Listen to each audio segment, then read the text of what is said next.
Assalamualaikum warahmatullahi wabarakatuh. Berjumpa lagi dan kami di channel Kisah Misteri.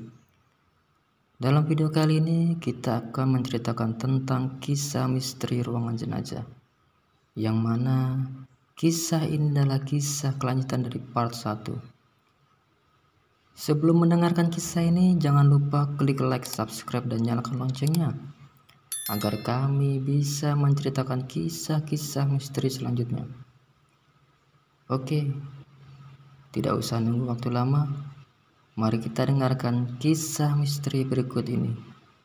Selamat mendengarkan.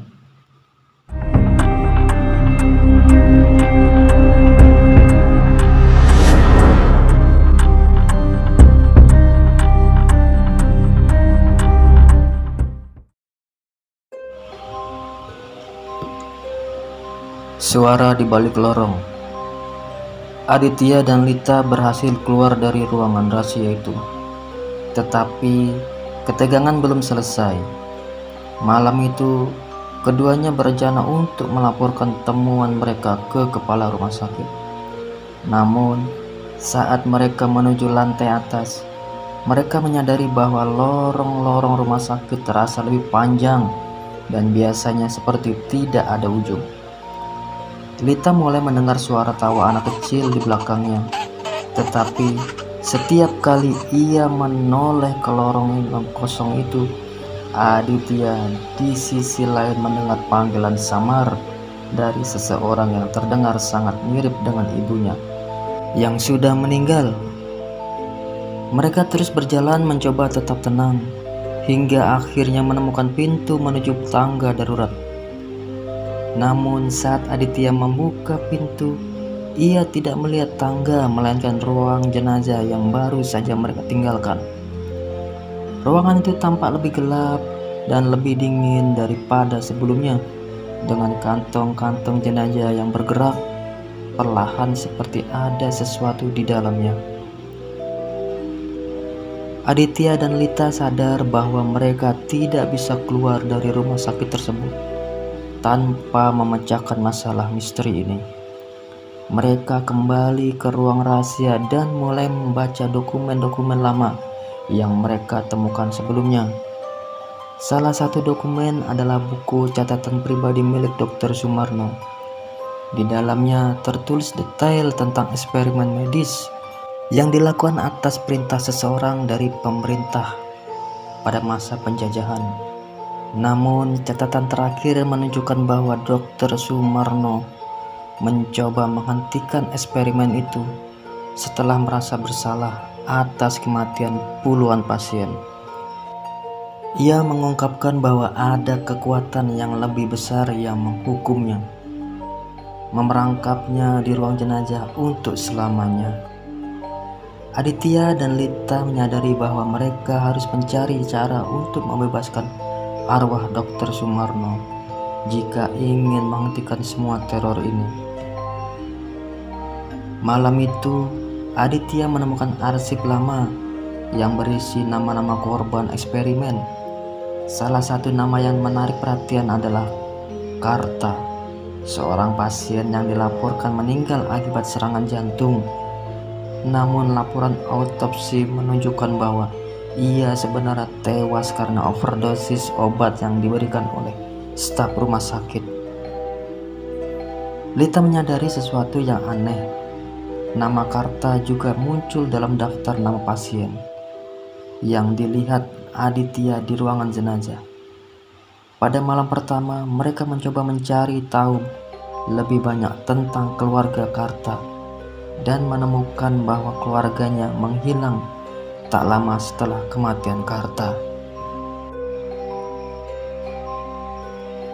Tiba-tiba listrik di rumah sakit padam. Dalam kegelapan, mereka mendengar suara gemuruh dan pintu-pintu yang terbanting. Lita melihat bayangan besar mendekati mereka dengan wajah yang hancur dan mata yang kosong. Itu adalah Karta, salah satu arwah yang tidak pernah bisa pergi. Dendamnya belum terselesaikan. Seseorang kakek tua yang sering datang ke rumah sakit untuk menjenguk pasien menyaksikan kepanikan Aditya. dan Lita. Kakek itu yang ternyata adalah mantan dukun mengatakan bahwa arwah di ruang jenazah hanya bisa dilepaskan jika seseorang melakukan ritual pembebasan di dalam ruangan itu sendiri. Namun ritual tersebut berisiko besar karena arwah yang masih penuh dendam dapat menyerang siapapun yang mencobanya. Aditya bersikeras untuk melakukan. Meskipun Lita berusaha mencegahnya, mereka akhirnya kembali ke ruangan jenazah membawa bahan-bahan ritual yang diminta. Saat ritual dimulai, arwah-arwah mulai bermunculan satu persatu, membentuk lingkaran di sekitar mereka.